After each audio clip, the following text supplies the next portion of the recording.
ಎಂದಿನಂತೆ ಶ್ರೀರಾಂಪುರದ ಯುವಕರು ವಿಶೇಷವಾಗಿ ಶಿವನಾಗು ಮತ್ತು ಅರವಿಂದ್ ರವರು ಪ್ರತಿ ವರ್ಷ ಮಾಡೋ ರೀತಿಯಲ್ಲೇ ಈ ವರ್ಷ ಸಹ ಒಂದು ಅರ್ಥಪೂರ್ಣವಾದ ಕಾರ್ಯಕ್ರಮವನ್ನು ಶ್ರೀರಾಂಪುರದಲ್ಲಿ ಇಡೀ ಅಗಲಗುರ್ಕಿ ಪಂಚಾಯತಿಗೆ ಸಂಬಂಧಿಸಿದ ಹಾಗೆ ಮಾಡಿದ್ದಾರೆ. ಏನು ಅಂಗವಿಕಲರಿಗೆ ಸುಮಾರು 110 ಜನ ಅಂಗವಿಕಲರಿಗೆ ಫುಡ್ ಕಿಟ್ಗಳನ್ನು ಕೊಡುವಂಥ ಕೆಲಸ ಮಾಡಿದ್ದಾರೆ.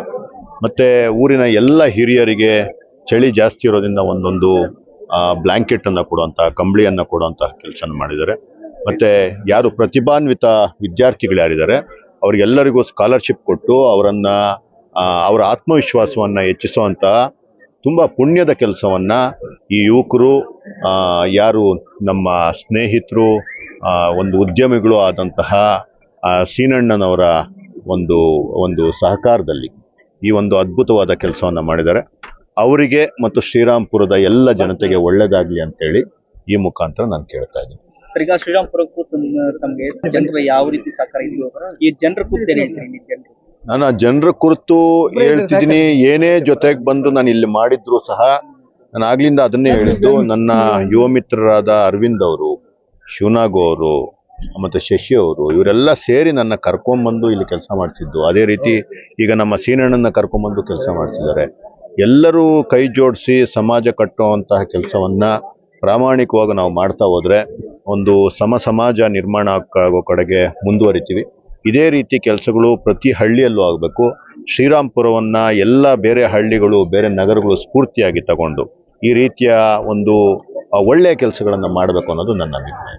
ಸರ್, ಈ ರೀತಿ ಬೆಡ್ಶೀಟ್ ವಿತರಣೆ, ಸ್ಕಾಲರ್ಶಿಪ್ ವಿತರಣೆ ಮತ್ತೆ ದಿನಸಿ ಕಿಟ್ ವಿತರಣೆ ಆ ಜನರಲ್ಲಿ ಯಾವ ರೀತಿ ಒಂದು ಆತ್ಮಸ್ಥೈರ್ಯ ಒಂದು ತುಂಬುತ್ತೆ, ಅವ್ರಿಗೆ ಯಾವ ರೀತಿ ಸಹಕಾರಿಯಾಗುತ್ತೆ ಅಂತ ನೋಡಿ. ಒಂದು ಬೆಡ್ಶೀಟ್ ಕೊಟ್ಬಿಟ್ರೆ, ಒಂದು ದಿನಸಿ ಕಿಟ್ ಕೊಟ್ಬಿಟ್ರೆ ಯಾರ್ದೋ ಜೀವನ ಬದಲಾಗ್ಬಿಡಲ್ಲ. ಆದರೆ ಇಡೀ ಸಮಾಜ ನಮ್ಮ ಜೊತೆ ನಿಂತಿದೆ, ನಾವು ನಿಶ್ಶಕ್ತರು ಅಂತ ಗೊತ್ತಿದ್ದು ನಮ್ಮನ್ನು ಯಾರೂ ಮರ್ತೋಗಿಲ್ಲ, ನಮ್ಮನ್ನು ಸಮಾಜ ದೂರ ತಳ್ಳಿಲ್ಲ. ಸಮಾಜದ ಒಂದಷ್ಟು ಜನರಾದರೂ ಹೃದಯಪೂರ್ವಕವಾಗಿ ನಮ್ಮ ಜೊತೆ ನಿಂತ್ಕೊಳ್ಳೋ ಅಂತಹ ಸಾಂಕೇತಿಕವಾಗಿ ಈ ರೀತಿಯ ಕೆಲಸಗಳನ್ನ ಮಾಡಿದಾಗ ಅವರ ಜೀವನದಲ್ಲಿ ಒಂದು ಆತ್ಮವಿಶ್ವಾಸ ಮೂಡುತ್ತೆ.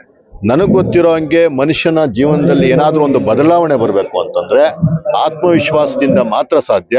ಅಂತ ಆತ್ಮವಿಶ್ವಾಸವನ್ನು ಬಡಿದೆಬ್ಬಿಸುವಂಥ ಕೆಲಸಗಳು ಈ ರೀತಿಯ ಕೆಲಸಗಳ ಮುಖಾಂತರ ಆಗುತ್ತೆ ಅನ್ನೋದು ನನ್ನ ಅಭಿಪ್ರಾಯ. ಸರ್, ಈಗ ಶಿಡ್ಲಘಟ್ಟದ ಕಾಂಗ್ರೆಸ್ ಮುಖ ಹೇಳ್ತೀರಿ ಸರ್ ಆ ವಿಷಯದ ಕುರಿತು? ನಾನು ಆ ವಿಡಿಯೋವನ್ನು ಮೊನ್ನೆ ನೋಡಿದ ತಕ್ಷಣವೇ ಇಮ್ಮಿಡಿಯೇಟ್ ಆಗಿ ನಾನು ಸಹ ಅದಕ್ಕೆ ಸ್ಪಂದಿಸಿದ್ದೀನಿ.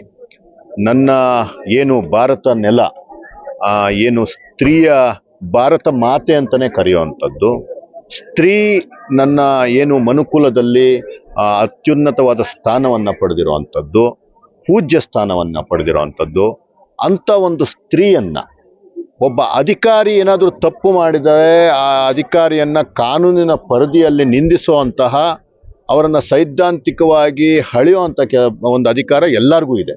ಅದನ್ನು ಮಾಡೋದು ಬಿಟ್ಟು ಒಬ್ಬ ನಾಯಕನ ಅಂತ ಗುರುತಿಸ್ಕೊಂಡಿದ್ದಾದ ಮೇಲೆ, ಸಮಾಜದಲ್ಲಿ ಅಷ್ಟೆಲ್ಲ ದಿನಗಳನ್ನು ಕಳೆದ ಆದಮೇಲೆ ಒಬ್ಬ ಏನು ಸರ್ಕಾರವು ತನ್ನದೇ ಪಕ್ಷದ ಇರೋದನ್ನು ಆ ಒಂದು ದರ್ಪದಿಂದ ಆ ಒಂದು ಹೆಣ್ಣು ಮಗುವನ್ನು ಅವಾಚ್ಯ ಶಬ್ದಗಳಿಂದ ನಿಲ್ಲಿಸಿರೋದು ನಾನೊಬ್ಬ ಮಾತ್ರ ಅಲ್ಲ, ಇಡೀ ನನ್ನ ಕರ್ನಾಟಕ ಜನತೆ ಇದನ್ನು ತಪ್ಪು ಅಂತೇಳಿದೆ. ಜೊತೆಗೆ ಅವರದೇ ಪಕ್ಷದ ಎಲ್ಲ ನಾಯಕರು ಸಹ ಇದನ್ನು ತಪ್ಪು ಅಂತಲೇ ಹೇಳಿದ್ದಾರೆ. ಅವರಿಗೆ ಕಠಿಣವಾದ ಶಿಕ್ಷೆ ಆಗುತ್ತೆ ಅನ್ನೋದು ನನ್ನ ಒಂದು ಆತ್ಮವಿಶ್ವಾಸ. ಹೆಣ್ಣು ಮಗು ಜೊತೆಗೆ ನಾವೆಲ್ಲ ಇದ್ದೀವಿ ಅಂತ ಈ ಮುಖಾಂತರ ಇಡೀ ನನ್ನ ನಾಡಿನ ಜನತೆ ತೋರಿಸ್ಕೊಟ್ಟಿದೆ. ವಿಶೇಷವಾಗಿ ನನ್ನ ಚಿಕ್ಕಬಳ್ಳಾಪುರದ ಜನತೆ ಏನಿದೆ ಅವರೆಲ್ಲರೂ ಸಹ ಹೆಣ್ಣು ಮಗುವಿನ ಅಧಿಕಾರಿಯ ಜೊತೆ ನಿಂತಹ ರೀತಿ ನನ್ನ ಚಿಕ್ಕಬಳ್ಳಾಪುರದ ಬಗ್ಗೆ ಒಂದು ಹೆಮ್ಮೆ ಮೂಡಿಸುವಂತಹ ಕ್ಷಣ ಸಹ ಆಗಿತ್ತು. ದಯವಿಟ್ಟು ರಾಜೀವ್ ಗೌಡ್ರೆ, ಯಾವುದೇ ಒಂದು ಹೆಣ್ಣು ಮಗುವನ್ನು ಮಾತಾಡ್ಬೇಕಾದ್ರೆ, ರಾಜೀವ್ ಗೌಡ್ರು ಅಂತಂದರೆ ಅವರೊಬ್ಬರಿಗೆ ಮಾತ್ರ ಹೇಳ್ತಾ ಇಲ್ಲ, ಆ ರೀತಿಯ ಮನಸ್ಥಿತಿ ಇರುವಂತಹ ಪ್ರತಿಯೊಬ್ಬನಿಗೂ ಇದೊಂದು ಎಚ್ಚರಿಕೆ ಆಗಬೇಕು.